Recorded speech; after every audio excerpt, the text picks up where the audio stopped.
नमस्कार विद्यार्थी मित्रांनो, मी प्राध्यापक श्रावण बनसोडे परत एकदा तुमचं या ठिकाणी आपल्या यूट्यूब चॅनलवरती स्वागत आहे. आपल्याला कोऑपरेटिव्ह सोसायटीचा नेक्स्ट क्वेश्चन पाहायचा आहे. त्याच्या अगोदर तुम्हाला दिलेलं होमवर्क तुम्ही सॉल्व करत असाल अशी अपेक्षा. याच्यामध्ये क्वेश्चन आहे स्क्रीनसमोर, चेक करा. The following were the balances from the books of Latur consumer cooperative society as on 30th June 2019. Prepare final accounts. Final account consist what? Trading account, profit and loss account and balance sheet. Okay, तर यावरून या ठिकाणी आपल्याला final account prepare करायचं आहे. Trial balance सांगितलेला आहे. Opening stock trading अकाउंटच्या debit साईडला, सॅलरी या ठिकाणी परत हे प्रॉफिट लॉसच्या डेबिटला, परचेस ट्रेडिंग अकाउंटमध्ये, वेजेस ट्रेडिंग अकाउंटमध्ये, रिटर्न इनवर्ड परचेसमधून लेस करा, प्रिंटिंग अँड स्टेशनरी प्रॉफिट लॉसच्या डेबिटला, कॅरिएज दिलं तर फक्त कॅरिएज इनवर्ड असं समजलं जातं आणि ते कॅरिएज इनवर्ड आपल्या ट्रेडिंग अकाउंटच्या डेबिटला लिहायचं आहे. रेंट 1000 इनडायरेक्ट एक्सपेन्सेस आहे, तो एक्सपेन्सेस प्रॉफिट लॉसच्या डेबिटला लिहा. त्याच्यानंतर पुढं काय सांगितलेलं आहे, रिटर्न इनवर्ड सेल्समधून मायनस करा. नेक्स्ट रिटर्न सेल केलेलं रिटर्न केलं म्हणजे रिटर्न इनवर्ड. नेक्स्ट पुढं काय सांगितलं आहे, इन्शुरन्स प्रॉफिट लॉसच्या डेबिट साईडला, बिल्स रिसिवेबल बॅलन्स शीटच्या असेट साईडला, सन्ड्री डेटर्स बॅलन्स शीटच्या असेट साईडला, फर्निचर असेट आहे, बिल्डिंग असेट आहे, कॅश इन हँड असेट आहे, कॅश ॲट बँकसुद्धा असेट आहे. शेअर कॅपिटल बॅलन्स शीटच्या लायबिलिटी साईडला, सन्ड्री क्रेडिटर्स बॅलन्स शीटच्या लायबिलिटीला, सेल्स बॅलन्स शीटच्या लायबिलिटीला, बिल्स पेएबलसुद्धा बॅलन्स शीटच्या लायबिलिटी साईडला.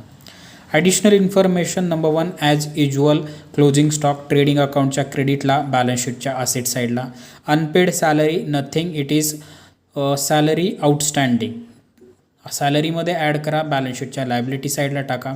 इन्शुरन्स प्रीपेड इन्शुरन्स जे ₹500 इन्शुरन्स होतं त्याच्यामधून ₹100 मायनस करा आणि प्रीपेड असल्याकारणानं बॅलन्स शीटच्या असेट साईडला टाका.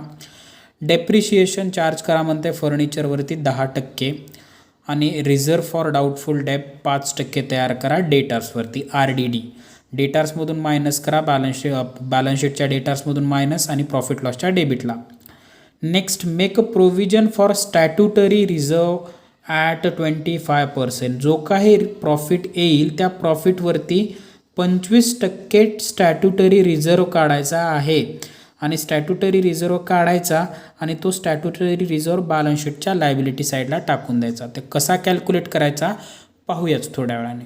ओके, चला क्वेश्चन सॉल्व करूया बाळांनो. याच्यामध्ये पहिला आयटम काय सांगितलेला आहे क्वेश्चनमध्ये, तर ओपनिंग स्टॉक सांगितलेला आहे. ओपनिंग स्टॉक कुठे लिहितो आपण, ओपनिंग स्टॉक ट्रेडिंग अकाउंटच्या डेबिट साईडला, टू ओपनिंग स्टॉक किती आहे ओपनिंग स्टॉक, 25,000 ₹25,000. ओपनिंग स्टॉक नंतर पुढं काय सांगितले त्यांनी, सॅलरी सांगितले. सॅलरी प्रॉफिट लॉसच्या डेबिटला पण इनर बाजूला, कारण आउटस्टँडिंग सॅलरी नावाची ॲडजस्टमेंट दिली आहे त्याच्यावरती. सॅलरी किती, 7,500. त्याच्यानंतर पुढं काय सांगितलं आहे, परचेस ट्रेडिंगच्या डेबिट साईडला, टू परचेस 30,000 30,000. त्याच्यानंतर वेजेस ट्रेडिंगच्याच डेबिटला 2,000 2,000. रिटर्न इनवर्ड म्हणजे काय, आपण सेल केलं होतं आणि डिफेक्टिव्ह माल असल्यानं त्यांनी काय केले, कस्टमरने आपल्याला गुड्स रिटर्न केले, बिझनेसमध्ये रिटर्न इनवर्ड झाले म्हणून ते सेल्समधून मायनस करायचं आहे. इथं लिहूया लेस रिटर्न इनवर्ड. किती आहे रिटर्न इनवर्ड, क्वेश्चनमध्ये रिटर्न इनवर्ड सांगितलं आहे 1,000 ₹1,000. त्याच्यानंतर पुढं रिटर्न इनवर्ड झाल्यानंतर काय, प्रिंटिंग अँड स्टेशनरी प्रॉफिट लॉसच्या डेबिट साईडला, टू प्रिंटिंग अँड स्टेशनरी 1,800 1800. त्याच्यानंतर कॅरिएज कोणता एक्सपेन्सेस आहे? मग जर काहीच सांगितलं नसेल तर तो डायरेक्ट एक्सपेन्सेस आहे म्हणायचं आणि प्रॉफिट आपल्या ट्रेडिंगच्या डेबिट साईडला. कॅरिएज इनवर्ड आहे किती? 700 रुपये. त्याच्यानंतर रेंट सांगितलं आहे, रेंट प्रॉफिट लॉसच्या डेबिट साईडला टू रेंट, पण याच्यावर ॲडजस्टमेंट दिली आहे का नाही चेक करा. रेंटच्या संदर्भामध्ये काही ॲडजस्टमेंट नाही, डायरेक्ट आउटरला टाकून द्या रेंट 1000 रुपीज. त्याच्यानंतर इन्शुरन्स आहे, इन्शुरन्सवर ॲडजस्टमेंट आहे, इनर बाजूला लिहा टू इन्शुरन्स 500 रुपये. त्याच्यानंतर बिल्स रिसिवेबल आहे, बिल्स रिसिवेबल असेट आहे बॅलन्स शीटच्या असेट साईडला. बिल्स रिसिवेबल किती? बिल्स रिसिवेबल BR म्हणजे बिल्स रिसिवेबल 7000. त्याच्यानंतर सन्ड्री डेटार्स, याच्यावर ॲडजस्टमेंट आहे इनर बाजूला. सन्ड्री डेटार्सवरती RDDची ॲडजस्टमेंट आहे 25,000 इनर बाजूला. डेटर झाल्यानंतर फर्निचर 7000, याच्यावर सुद्धा डेप्रिशिएशनची ॲडजस्टमेंट दिली आहे 32,500. त्याच्यानंतर बिल्डिंग सांगितलेली आहे, बिल्डिंगवरती सुद्धा ॲडजस्टमेंट आहे. बिल्डिंग किती सांगितले?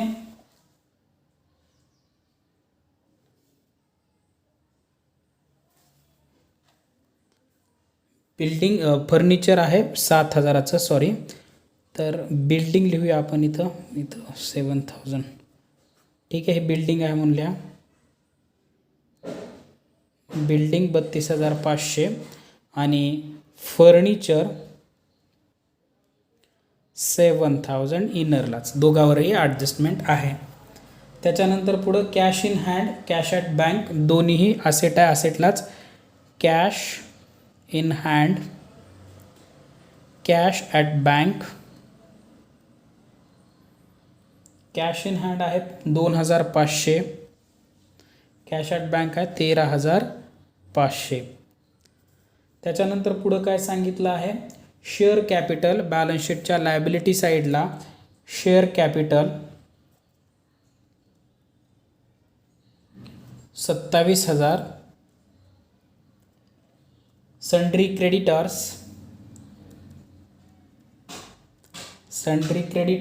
42,500. त्याच्यानंतर सेल्स 80,000. सेल्स कुठे लिहावं लागतं आपल्याला? सेल्स ट्रेडिंग अकाउंटमध्ये लिहा. Bye cells 80,000. या 80,000मधून रिटर्न इनवर्ड जर मायनस केलं तर 79,000 आउटरला येतील.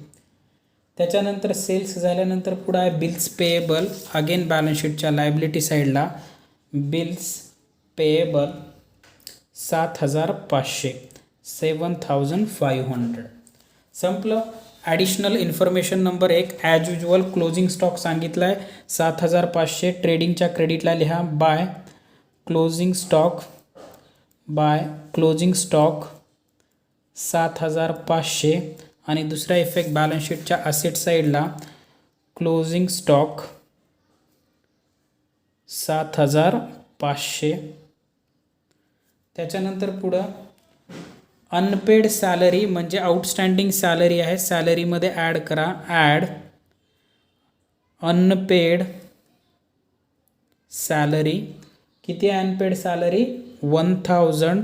ॲड करा 8,500 येईल आणि हे आउटस्टँडिंग आलेलं बॅलन्स शीटच्या लायबिलिटी साईडला टाका. आउटस्टँडिंग सॅलरी 1000 झाले दोन effect. Very good. Next prepaid insurance 100 रुपये. प्रीपेड इन्शुरन्स आहे, इन्शुरन्समधून 100 रुपये मायनस करा. लेस प्रीपेड, अगोदरच पेड केलं पुढच्या मंथचं प्रीपेड इन्शुरन्स 100 रुपये मायनस केले, आउटर आले 400 रुपये. आणि prepaid insurance second effect balance शीटच्या असेट साईडला. प्रीपेड इन्शुरन्स 100 रुपये. ओके. डेप्रिशिएशन काढा म्हणते 10% फर्निचरवरती आणि बिल्डिंगवरती. काढा depreciation. Depreciation at the rate 10%. 32,500वर 10% काढा बरं. 32,500 गुणाकारात 10 भागाकारात 100. हे कट हे कट हे कट हे कट किती आलं? 32,500 वर 3,250. 3,250 वजा करायच्यातून 3,250 आणि याच्यातून डेप्रिशिएशन 10% काढा. 7,000वरती 10% 700 येऊन जाईल. 10% 700. मग डेप्रिशिएशन बिल्डिंगमधून जर मायनस केलं 32,000मधून 3,250 तर 29,250 येऊन जाईल. आणि 7,000मधून 700 जर काढलं तर 6,300 येईल. आणि हे आलेलं डेप्रिशिएशन प्रॉफिट अँड लॉस अकाउंटच्या डेबिट साईडला टाका. टू डेप्रिशिएशन ऑन बिल्डिंग आणि फर्निचर. बिल्डिंगवरती 3,250 होतं आणि इथं 700 रुपये होतं. टोटल करा. हे 50ला 50, 7 आणि 2 9, हे 303. 3,950 ॲज अ डेप्रिशिएशन येऊन जाईल. ओके, चला क्रिएट RDD. RDD क्रिएट करा म्हणते. RDD reserve for doubtful debts. काय करायचं? डेटासमधून मायनस करायचं, प्रॉफिट लॉसच्या डेबिटला टाकायचं. लेस RDD किती टक्के म्हटलं त्यांनी? 5% @ 5%. 25,000वरती 5% काढा. RDD ॲट 5% ऑन डेटर. किती? 25,000वरती 5%. हे कट हे कट हे कट हे कट. 25 × 1 25, 25 × 2 50, 25 × 3 75, 25 × 4 100, 25 × 5 1,400 आणि हे शून्याला शून्य. 1,250 येऊन जाईल RDD. वजा करा 1,250. 25,000मधून 1,250 गेले 23,750 राहतील. आणि ही RDD प्रॉफिट अँड लॉस अकाउंटच्या डेबिट साईडला टाका. To 5% RDD on debtor. डेटारवरती काढली. किती? 1,250 रुपये. आणि शेवटची ॲडजस्टमेंट काय करा म्हणते? नेट प्रॉफिटवरती 25% स्टॅट्युटरी रिझर्व काढा म्हणते. शेवटची ॲडजस्टमेंट नेट प्रॉफिट जेवढा काय येतो त्याच्यावरती 25% स्टॅट्युटरी रिझर्व कॅल्क्युलेट करा म्हणत आहेत. तर अगोदर आपल्याला नेट प्रॉफिट काढावं लागेल. नेट प्रॉफिटच्या काढूया. अगोदर ट्रेडिंग क्लोज करा. मग क्लोज करा ट्रेडिंग. 79,000 प्लस 7,500 जर केलं 86,500 येऊन जाईल.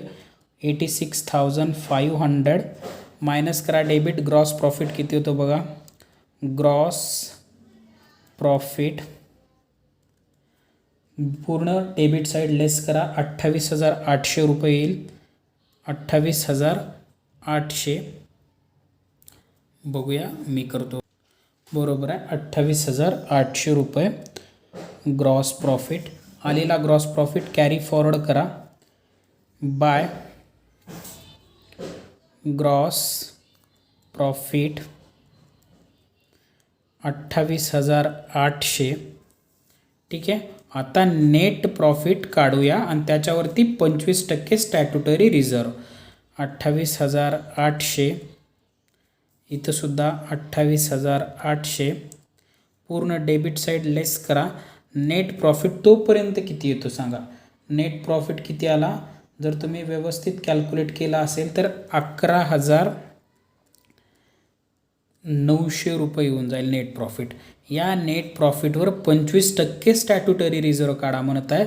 काढा याच्यावरती 25% स्टॅट्युटरी रिझर्व. जर कॅल्क्युलेट केलं स्टॅट्युटरी रिझर्व तर येऊन जाईल याची अमाऊंट 2,975 येईल. ठीक आहे. मग याचे दोन इफेक्ट द्या. स्टॅट्युटरी रिझर्व इथं डेबिट साईडला. टू स्टॅट्युटरी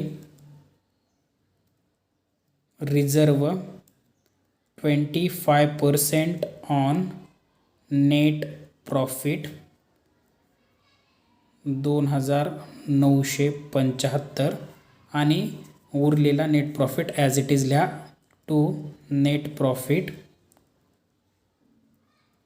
ह्या 11,900 मधून स्टॅट्युटरी रिझर्व किती आहे 2,975 वजा करा. ॲक्च्युअल तुमचा नेट प्रॉफिट शिल्लक राहील खरा 8,925 रुपये. 8,925 रुपये शिल्लक राहील. लिहा इथं 8,925. आणि हा नेट प्रॉफिट आणि स्टॅट्युटरी रिझर्व या ठिकाणी बॅलन्स शीटच्या लायबिलिटीमध्ये ट्रान्सफर करूया. स्टॅट्युटरी रिझर्व म्हणून स्टॅट्युटरी रिझर्व 25% ऑन NP 2,975 आणि नेट प्रॉफिट किती काढला 8,925. ओके. चला तर आता या ठिकाणी बॅलन्स शीटसुद्धा क्लोज करून टाकूया आपण. बॅलन्स शीट जर क्लोज केली तर किती येतं बघा. लायबिलिटी साईड क्लोज करा. लायबिलिटी साईड असेट साईड दोन्हीही. लायबिलिटी येऊन जाईल 89,900. असेटसुद्धा येईल 89,900. ओके. चला होमवर्क या पद्धतीचा दिलेला सॉल्व करा. त्या PDF मधला पाहू. ठीक आहे. थांबूया इथं.